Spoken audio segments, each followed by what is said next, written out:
Hello and welcome back to Continental Club, where we discuss the hottest topics in European football. Joining me today, I've got Michael McCubbin and Henry Hill. And I'm going to have to kick off with McCubbs. McCubbs, Europa League final last night. Yeah. How are you today, man? Obviously, everyone's watching this on a Friday, so I should be in a better mood by the time you're watching this. But yeah, still hurting. Yeah, it was just a really tough one to take, and especially to watch, a club legend so feebly take that penalty. I know David De Gea shouldn't be expected to score penalties, but after Rooney just absolutely smashed it, Great into the top corner, like it was pretty damning to see, such an experienced keeper just like clearly just absolutely no confidence whatsoever was there, and no confidence in that penalty shootout at all. But should have been won in 75 minutes. The game should have been over on 75 minutes, and we didn't do that. So only have ourselves to blame in that sense. So yeah, we move. Tough pill to swallow. Yeah. Man United, I'm sure, will be back in a European final before too long. Henry, it's been a crazy few days in European football. And before we get into the main part of the show, I mean, the managerial merry-go-round is just purely mental. I mean, for anyone that's been living under a rock, what has kind of gone down? First and foremost, just quickly, well done to Villarreal. I think we should just stress that. Like, amazing achievement for them. So happy for Unai Emery. Go check out Doogie's tweet from last night, because I think it perfectly summarised why he deserved that. I thought it was very well written tweets. All right. It is crazy, not just in Germany, where the merry-go-round of managers is just off the chain. We've now seen Eintracht Frankfurt's Nick Wolfsburg manager, Oliver Glasner, which I just can't begin to fathom that. I don't think Eintracht even have European football. Wolfsburg back in the Champions League. Eintracht have seen their manager go to Borussia Mönchengladbach. Meanwhile, Gladbach's manager Marco Rose has gone to Dortmund. And then also we've seen Leipzig's manager go to Bayern Munich. So that's on one chapter. We've got this crazy state of affairs going there. But on the other hand, we are seeing just an absolute sort of implosion of managers across the continent. Yesterday, it looks like we saw Antonio Conte leave Inter Milan after sort of deciding that project wasn't for him anymore. Then it looks like Zidane, as during the midst of that Europa League, it looks like Zidane has now left Real Madrid as well, which leaves an opening. And then we're getting the news that maybe Allegri is about to be named the manager of Juventus if Pirlo is about to get fired. I'd like to point out, on Eurofootball Daily, we released a video mid-season called 5 Managers Who Won't Finish the Season. Okay, big debate in the WhatsApp chat about whether or not this is validated. But all 5 managers will not be managing next year. We've seen Fonseca leave Roma, where Jose Mourinho has gone. I mean, Italy as well, crazy. Napoli, we've seen Gattuso, he's off to Fiorentina. Yeah, so it's all happening over there. Anyway, Fonseca's left Roma. Bordalas has just left Getafe as well. Mourinho obviously left Tottenham. Marco Rosa, okay, he was going to leave anyway, but he's left Mönchengladbach. And now it looks like Pirlo's left Juventus. So, I mean, what a video. I'm going to put it out there. I think that deserves an enormous amount of respect. The amount of crap we get for our predictions. Henry Hill getting 5 out of 5 on I think it was a scout report. Magnificent achievement. Well done, Henry. I mean, McCubbs, of all this chaos, what are you most shocked by? I don't know if I'm that shocked by any of it, to be honest. Weirdly, I'm shocked that it all happened in like a 24-hour period, right? Like we've seen the manager of Juve, Inter, and Real all go in a 24-hour period. I can't even think of a time that that's happened, and I guess it's just indicative of what a crazy season this is. It's not even a month. Well, it's only just over a month since the whole Super League thing happened, isn't it? And I think that probably had a bit of a bearing with Zidane, I imagine, at Real Madrid. Obviously, that's just speculation, but following last summer when, obviously he was given no backing in the transfer market by Perez, and then the last month has just been dominated by the Super League and Perez's kind of crazed defence of it and everything, while Real Madrid are still, suffering, have suffered massively with injuries this season.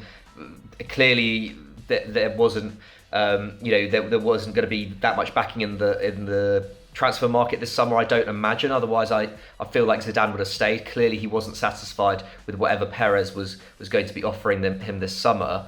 And obviously, Juve are in a pretty, are still facing, UEFA's financial sanctions as well, potentially over this. Only just scraped Champions League football. So it's they're not. I'm not overly surprised by any of these developments. Obviously, I think we talked about a few weeks ago. I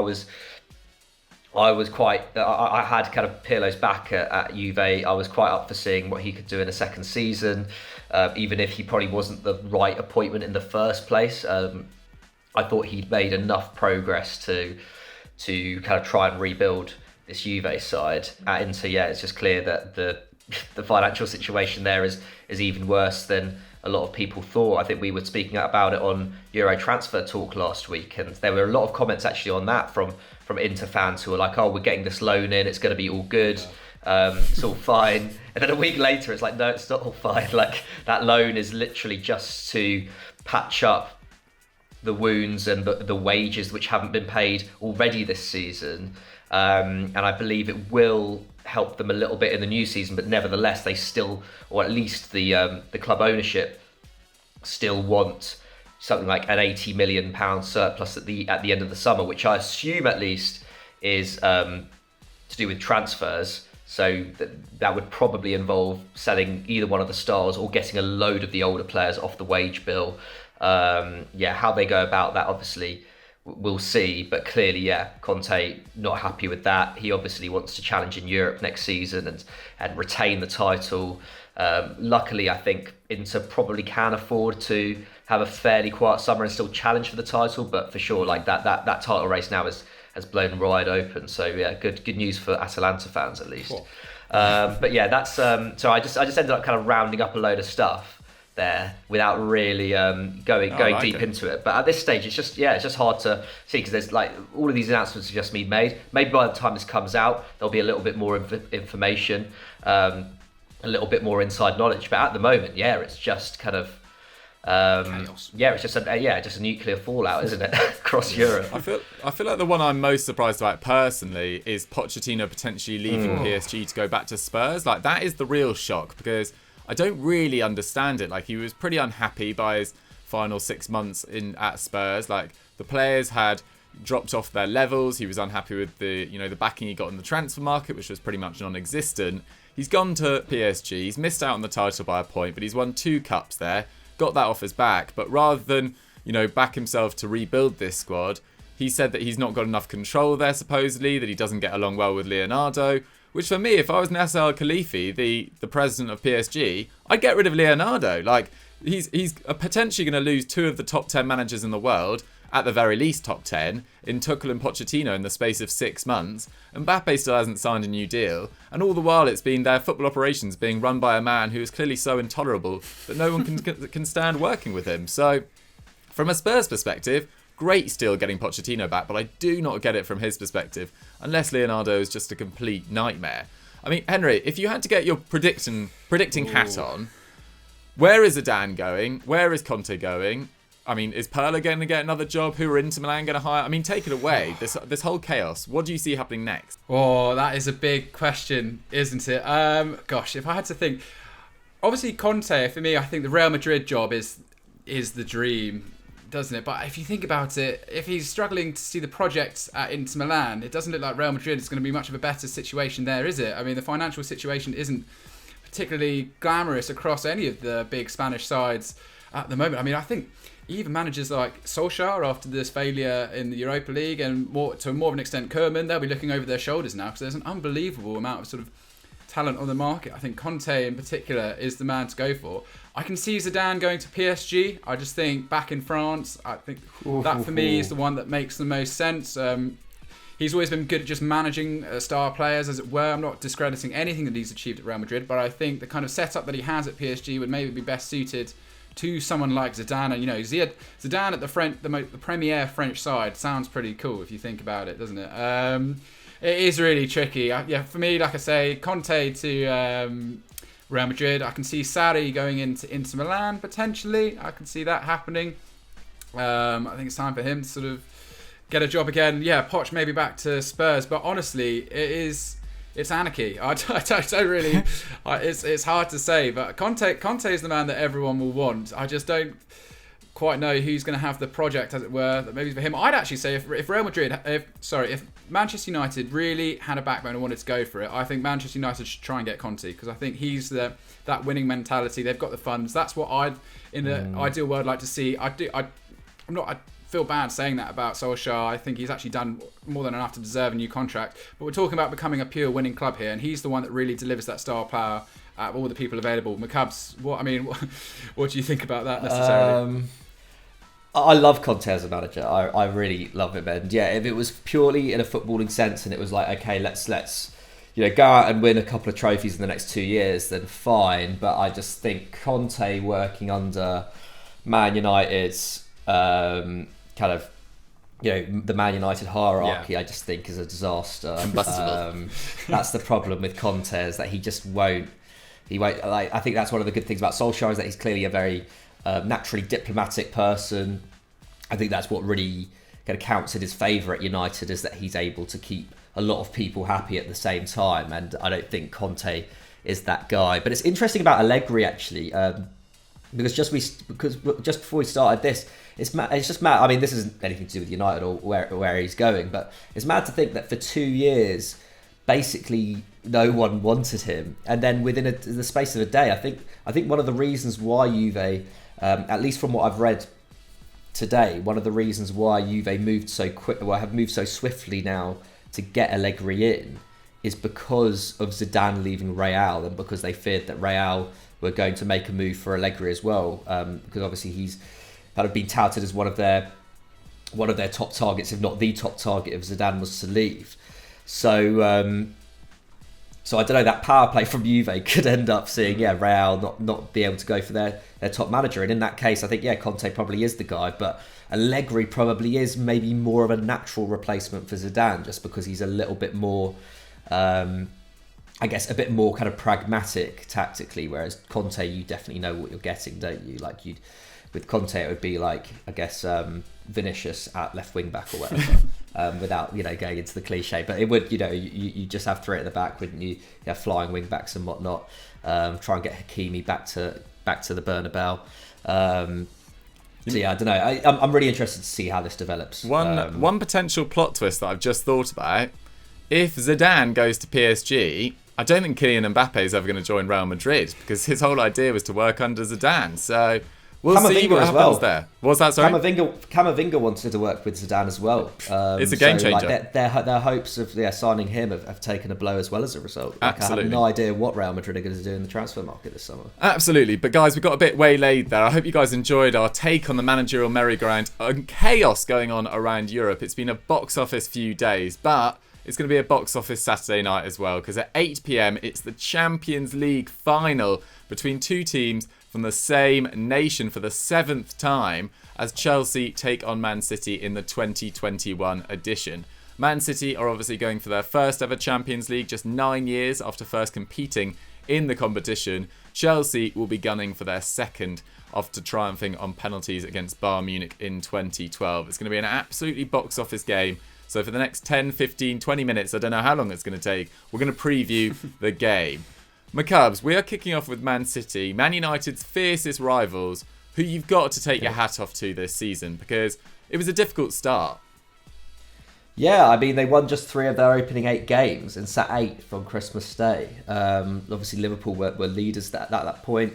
But yeah, even by that point, though, I think we saw that they were becoming a more defensively mature side, especially in contrast to the side that we'd seen the season before, which had obviously been so undone by just that one injury to Laporte. Second half of the campaign, obviously they won those 15 games between the 15th of December and the 2nd of March. That opened up a 15-point gap over Man United, who, let's remember, were seen as outside contenders even in January. Even 4 defeats in their final 11 games, couldn't ruin that run. And I think what they finished, I'm trying to think how many points they finished clear. They finished 11 points clear in the end. Something like that. 12 points clear, sorry. 12 points clear. So yeah, even owing to, a kind of fairly experimental final month of the season in which, they were conceding 3 goals against Newcastle and Brighton, they'd already done enough. And okay, most of the big clubs this season fell off in a big way, especially Liverpool. Chelsea didn't perform anywhere near the potential of their squad for large parts of the campaign, at least until Tuchel came in. But nevertheless, City's squad depth, Pep's tactical know-how, Ruben Diaz, obviously the huge impact that he's had. Players like Gundogan really coming into their own. He's had his best season in a City shirt. Rodri, Foden, like the list goes on. There's a lot of players who really stepped up their game this season. Riyad Mahrez, I think you could add to that list. I think he's probably had his best season in a City shirt, which has meant that even without Aguero, even with Raheem Sterling probably not having his best season in a City shirt, in fact certainly not having his best season in a City shirt, has meant that they are, I think, the outstanding team in Europe right now, aren't they? Even if they go into this in a little bit of questionable form, obviously they thrashed Everton on the final day. And I think more than anywhere, to be honest, where they have matured is in the Champions League. Obviously, we know it's a competition where luck can play a big part, like any competition. But in the 3-4 years that, or 4 or 5 years that Guardiola's been in the dugout, until now they couldn't make it past the quarterfinals. Obviously, they got probably a bit unlucky in that Tottenham one in 2019. Not as unlucky against Liverpool in 2018, and certainly not as lucky against Lyon last year, where they really collapsed, didn't they, in that game? But yeah, the last time they'd even made the semis was back in 2016 under Manuel Pellegrini. I believe it was Real Madrid who beat them that year, and a Real Madrid who really were at the peak of their powers under Zidane at the time. But yeah, this season they've just it's just been a lot more of a formality, I think, for them. Obviously they dominated the group stage as we usually see them do. Let's be honest, they won 5 of their 6 games. They only conceded 1 goal in those 6 games as well. So super impressive at a time in the season where they weren't at their best as well. But yeah, in the knockouts they beat Gladbach 4-0 on aggregate. Very much a formality. Dortmund in the quarterfinals, okay, they had a bit of a scare with that Jude Bellingham goal, but I believe in that second leg especially, I think after the 35-minute mark, Rodri and Gundogan just completely ran the show. And yeah, against the Dortmund side, which, okay, they've been very inconsistent this season, but I think generally we're playing at a fairly high level against City in that quarterfinal. And then obviously beat PSG 4-1 in the semis, and especially again in that second leg, they just looked the much better team. And yeah, this is their first final in the Champions League. Obviously, this is Pep's first final in 10 years. Can you believe that? That's what's more maddening to me is the fact that Pep literally hasn't managed a Champions League final since Wembley 2011. Obviously, that was a classic one for the ages. That one, wasn't it? Obviously, David Villa and Messi's goals in that game in particular were classics. As was Wayne Rooney's, actually. Shout out to Wayne Rooney for the goal he scored in that game. That was fantastic. Just didn't, just came to nothing in the end. So yeah, I think City can go into this game. I don't know. I say City can go into this game with a lot of confidence. They've been the best team in the Champions League this season. I think there's no doubt about that. However, and Chelsea and Henry will get onto this, Tuchel's obviously got the better of Pep in their last 2 meetings, and they've met already twice in the last 2 months. Obviously, in that FA Cup final, I thought Chelsea were... FA Cup semi-final. Having absolute brain farts all over the place today. Clearly not over the Europa League. But yeah, in that FA Cup semi-final, I thought Chelsea were deserved winners. Obviously, Pep tried to match him up with a 3 at the back system in the league more recently, and Chelsea came out on top. So obviously, this is a standalone game. Tuchel has had the better of it in recent meetings, and like I said, they have been incredibly recent. So yeah, this is a really tough game to call. I'm not gonna call it right now. I guess we can chat a little bit more about the final, and I can maybe formulate a prediction off the back of that, because it's a really tough one to call. Oh, it should be a great game on paper, although I think it's two sides who have shown defensive solidity above all else this year, particularly with Aguero and Gabriel Jesus not really featuring that much for Man City, but they've both got 2 imperious records in the Champions League. I mean, Henry, to look at Chelsea's season, we've got to give credit to Frank Lampard, but it really did turn around from that moment that Thomas Tuchel came in. Yeah, if we think sort of City were struggling in the first half of the campaign, well, Chelsea were almost looked dead and buried at one point, didn't they? They were 9th on the 25th of January, having lost 5 of their previous 8 league games, including a 3-1 defeat to City. That was under Super Frank. And then obviously Lampard was fired, which was, very sad. But to be fair to them, if you're going to make a managerial change, you get it right. Let's go back to what we were talking about earlier, because in came Thomas Tuchel, and they went on a 10-game unbeaten run.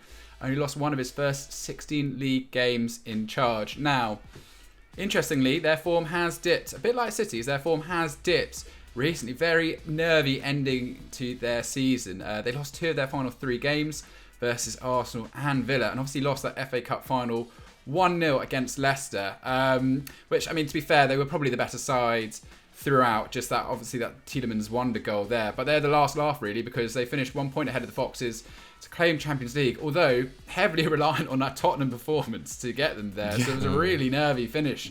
We'll discuss that maybe a little bit more later. But the main issue for them, really, is just being unable to score. 7 teams scored more than them, and they only netted 3 more than Villa this season. I think there was a stat that Jorginho finished their top scorer in the Premier League with 7 penalties, which just isn't good enough. That is just bonkers, isn't it? Timo Werner, love him or hate him, certainly guilty of missing a few. And Tammy Abraham, what's next for him remains to be seen. Could be one of the big transfer stories of the summer. But where they were kind of really sort of superior, and what I think Tuchel did brilliantly, was bringing Rudiger back into defence, reinstalling Cesar Azpilicueta, using that 5 at the back sometimes there, and they've only conceded 18 fewer than in 2019-20. And that's been counteracted by their lack of goals. So defensively, they've looked really sound, just really struggled going forward. However, one of the main positives under Tuchel is their big game credentials. They've beaten Spurs, Liverpool, Leicester, Atletico Madrid, comfortably rolling over Atletico Madrid, and then Real Madrid, not to mention City twice. We look at those 2 results there. On the 17th, they beat City 1-0 thanks to a Ziyech goal. To be fair, Pep had rested Foden, Gundogan, Mahrez, Walker for that game, and KDB went off injured. Chelsea had 5 shots with 3 on target to City's 11 and 3. So that kind of encompasses everything we said. Defensively, really solid. Sort of caught them on the counter attack quite a lot there. And then they went and beat City 2-1 at the Etihad. Both sides making heaps of changes there. Aguero missed that penalty to put City 2-0 up. Alonso scoring that kind of weird, I don't even know how quite to describe that goal at the end, sort of managed to bundle it over Ederson. But yeah, so they mentally they do have the edge, but their latter form, I think, maybe blows that out of the question a little bit, really. That was obviously their performances in the league, but if we look at their results in Europe, and I think we can say that these are probably the two best sides throughout the whole competition going into this. They've been kind of imperious through the group stages and most of the knockout rounds, and Chelsea are no different there. We have to give huge credit to Frank Lampard, as you said earlier, Doogie, for negotiating quite a tricky Champions League group. They went unbeaten, 4 wins and 2 draws. They scored 14 goals in 6 games against the likes of Sevilla, Rennes and Krasnodar of Russia. Standout result was probably beating Sevilla 4-0 away from home, with Giroud scoring all 4 goals. I'll be really intrigued to see whether or not he gets a run out in the final there. And they also beat Rennes 3-0 at Stamford Bridge too. And then in the knockout rounds, certainly in the earlier rounds, they looked brilliant. Atletico Madrid rolled them over 3-0, beat Porto 2-1, and the Real Madrid 3-1. So fully deserved their place in the final. If we look at the 2 kind of records head-to-head, 1-8 drawn 3, lost 1, scored 22 and conceded 4 for Chelsea in the Champions League. And for City, it's 1-11 drawn 1, lost 0, scored 25 and conceded 4. So both 2 really excellent, solid defences. For me, I think the fact that Chelsea managed to get top 4 is huge, in the sense that this is more of a free hit for them going into this final. I think the pressure is on City. They're the ones expected to win. And I don't think if you said certainly mid-season that Chelsea were going to be in this position competing for a major trophy like this, I think you would have been very surprised. Obviously, they did lose the FA Cup, but in principle, they've had a really good season. They have stuttered over the line. I think the pressure is off them now. They can go at this game. What I'm really excited about, and what I think ultimately held back Manchester United in the Europa League, is both these teams have players off the bench that could change this game in an instant. Both of these teams can make the right changes to really impact this if it's not going their way. Pulisic, we've seen him be brilliant off the bench in recent games. Giroud could come on and cause a problem there. So I'm so excited to see. It could be a stinker, like a lot of these European finals tend to be.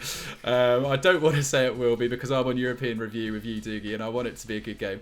But I'm so excited to see what two ultimately like wonderful attacking players, what they can do against each other. But I just worry a little bit for Chelsea going up against the City side that really do seem to have the bit between their teeth at the moment. Yeah, they are just relentless, Man City. And yes, they've had some disappointing results recently, but those 3 goals conceded against Brighton, they were down to 10 men. That Newcastle game was a very experimental back 4 as well. And they've been able to chop and change over the last month or so, knowing the league title was wrapped up. Whereas Chelsea have had to go hell for leather for top 4, playing Leicester, Arsenal, Aston Villa, and playing an FA Cup final as well. I just think that hands a massive advantage to Man City. Like, we've seen fits and starts of their best players, De Bruyne, Foden, Mahrez, etc. over the last month or so. So I think they should be coming in pretty fresh.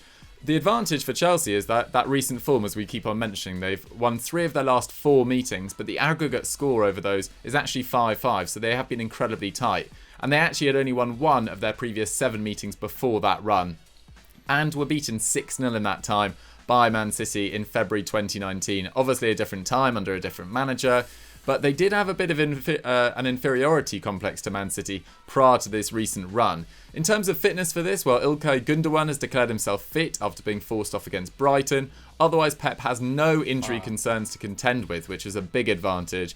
Whereas Chelsea, I think N'Golo Kante only came back to training on Wednesday with a calf injury. Tuchel hopes that, he's so essential to their plans. I feel like that they're really up against it if they don't have Kante in that midfield and it's Kovacic and Jorginho. I think it could be a very difficult afternoon for them if that is the case. Edouard Mendy obviously came off at half-time against Aston Villa after colliding with the post as well. Kepa, massive downgrade on Edouard Mendy, as we all know, won't go back into that as well.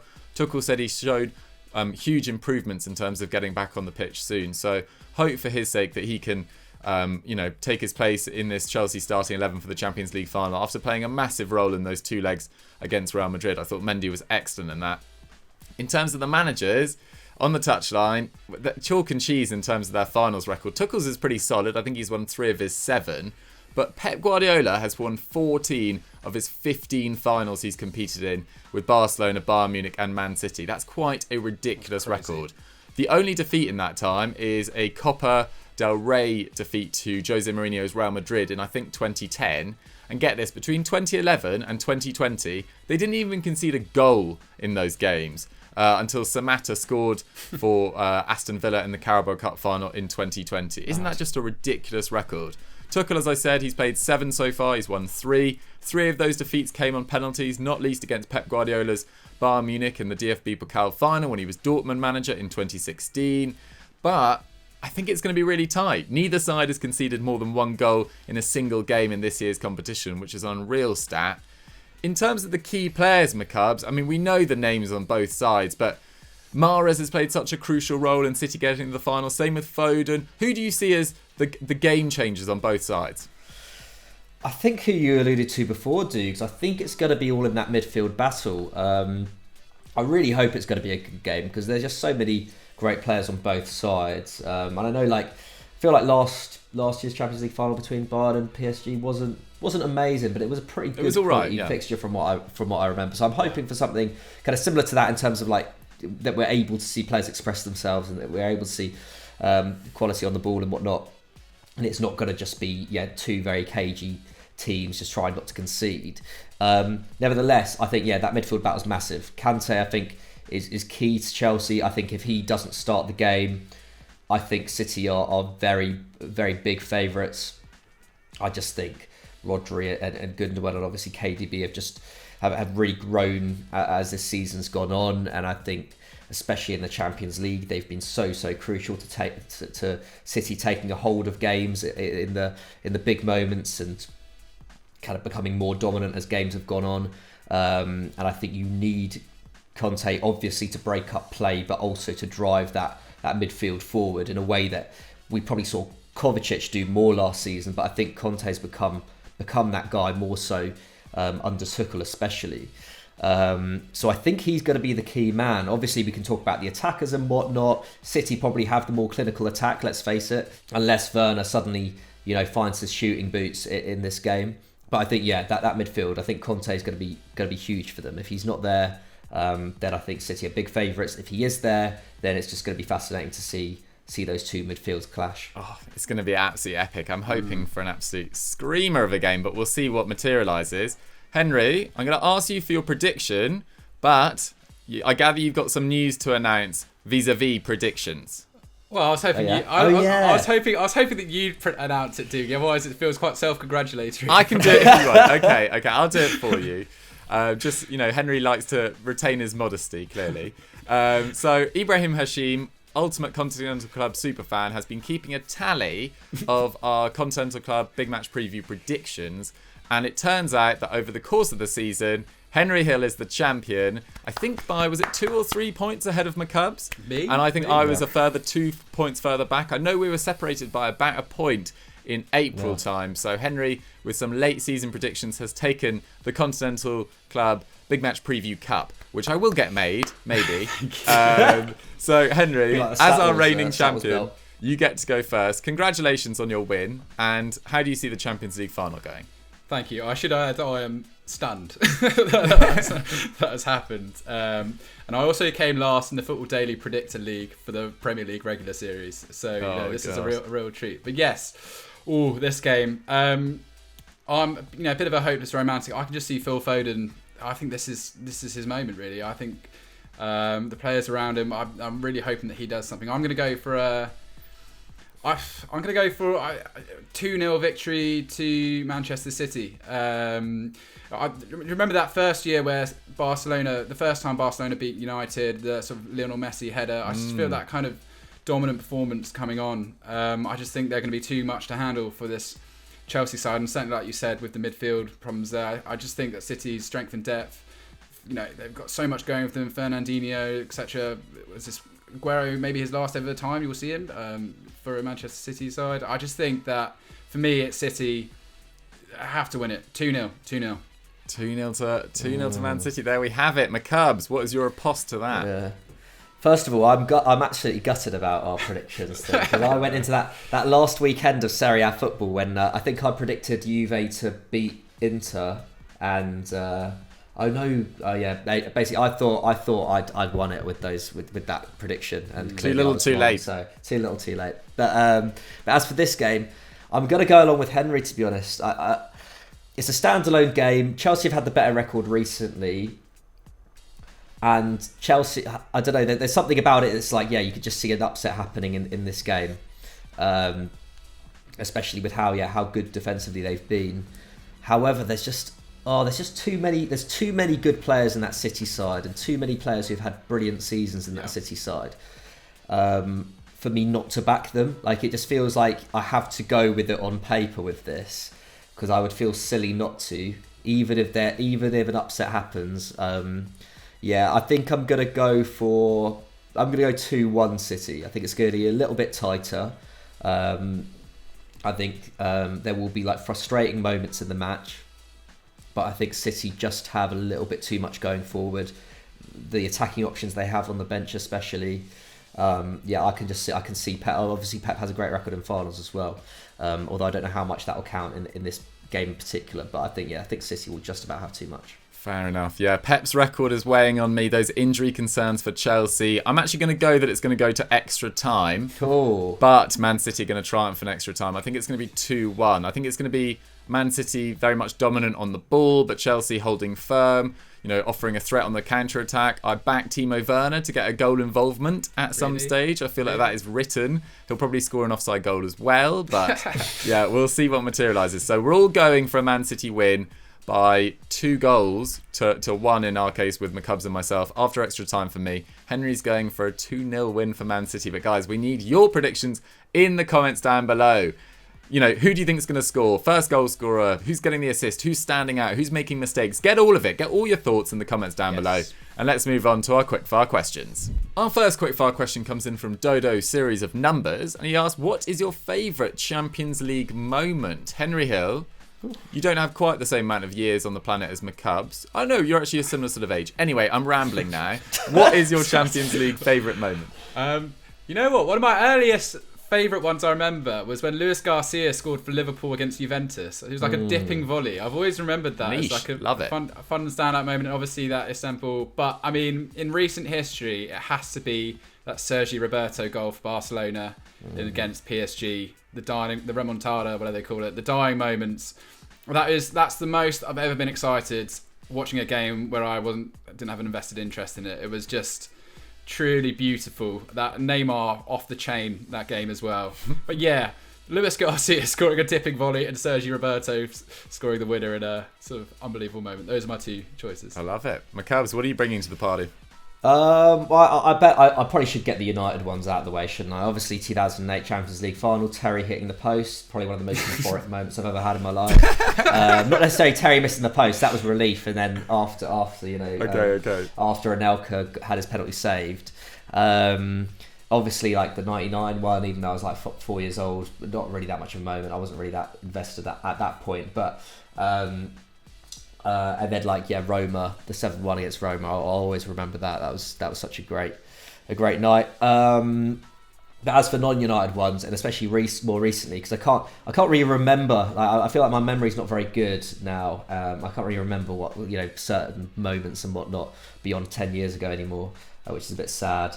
But I think that Tottenham City game had it all. Yeah. The 4-3 in 2019. I was in the pub. Not too far from the old FD offices, actually. And I think it was a Spurs pub. I don't know how I found myself in there that night. But it was just like the atmosphere in there was just buzzing because no one had a clue what was going on. Like that Llorente goal. Like I just remember being like, oh, that's a handball. And then I remember going to like the bar and like the barman being like, nah, that's not going to be given. And then someone else. But, it was just like ridiculous. It was kind of like, in some ways it was like VAR at its best because it was just so dramatic. And no one had any idea what was going on. It was just a bit mad. And just that game in general, wasn't it? It just had everything. So yeah, I think that's probably more recent times. I think that was my favourite. I like it. I mean, going back a bit, I thought one of the first games that I'd been like, holy crap, this is box office, was when Man United smashed Roma in 2006, I think it was, or 2007. 2007 was it 7-1?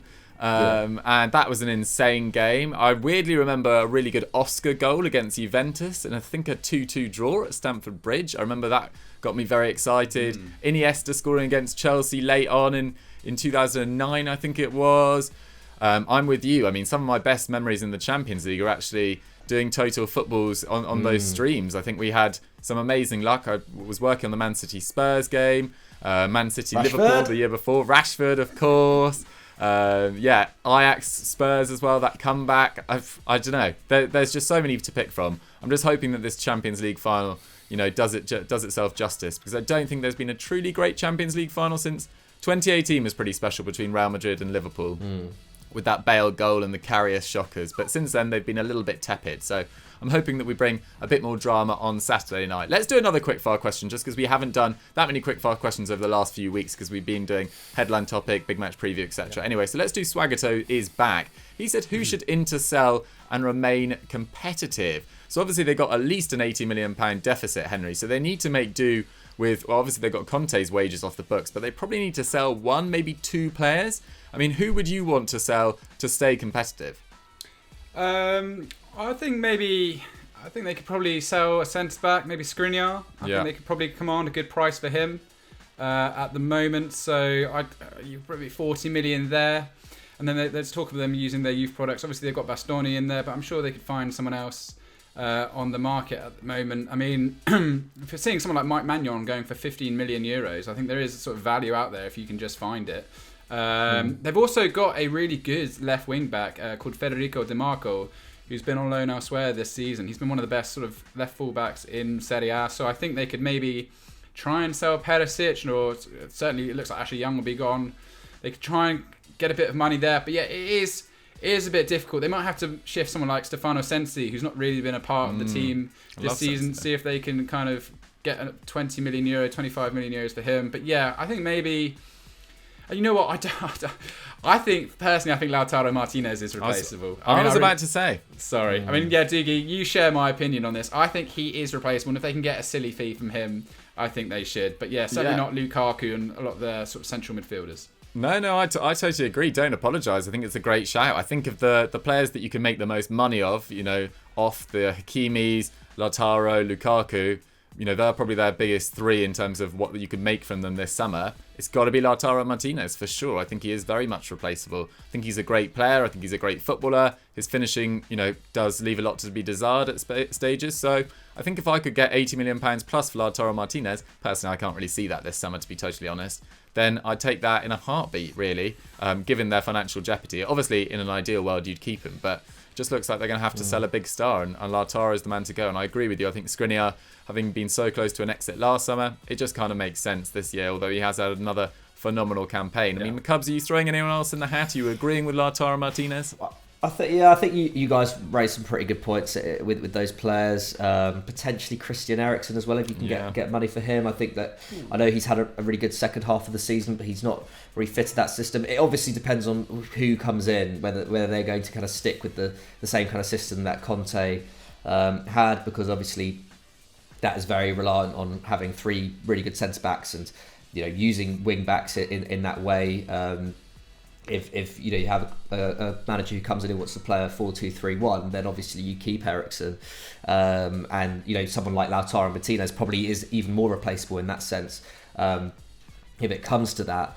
But I think the problem is that I think they've said that they don't want to undersell any players. So if they can't get more than 80 million for Lautaro, then it's hard to, or Lukaku, then it's hard to see either of them going, isn't it?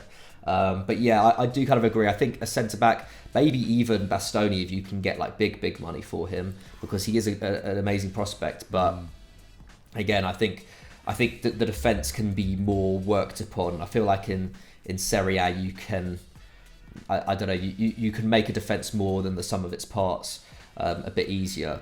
You can say work on the midfield or the attack in the same way. Can I just add? I was reading that apparently Stefan de Vrij is being offered around Europe by the puppet master Mino Raiola. So I was reading that in the gossip. There we go. Apparently he wanted a €15 million sign-on fee for Donnarumma to sign a new contract at AC Milan, which just makes my blood boil, quite frankly. But apparently de Vrij could be one of the players on the move, and I don't think that would be a bad. If they can get a decent fee for him, that would be another one I'd add in. You know what I'm hearing for this summer? It sounds like we need a Henry Hill Mino Raiola celebrity boxing match. Right. Bring it. Yeah. Harry Hill style. After whatever his name is, Logan Paul versus Floyd Money Mayweather. Just you guys on the undercard. I'd love to see that. Yeah. Guys, that is all we've got time for on Continental Club for this week. I'll leave you with the thoughts of Henry Hill smashing up Mino Raiola's face. But I hope you enjoyed our preview of the Champions League, our chat at the beginning about the managerial merry-go-round, what's going to happen at Inter, etc. We covered it all. My Cubs, if they have enjoyed this, what should they go and watch now? They should go and watch just all of our top 10s and scout reports and explainers. Yes. I can't remember that. Well, we did an explainer on the Conference League on FD. I believe Absolutely. Henry wrote that. I can't remember what the last EFD explainer we did. It was about Luis Campos. It was, that was last weekend as well. So go and check that out as well. And obviously stay tuned. We're going to be kind of transitioning, obviously, to kind of Euro 2020 build-up over the next couple of weeks, so expect to see lots of that stuff. Lovely. Henry, podcast this week, it was myself, you and Sam. What were we talking about? Looking at that 33-man Gareth Southgate preliminary squad. What do you make of it at home? Listen to our podcast. We reckon we know what he should do next. Perfect. Thanks very much for watching, guys. We'll catch you next time. Have a great weekend. Bye. Bye.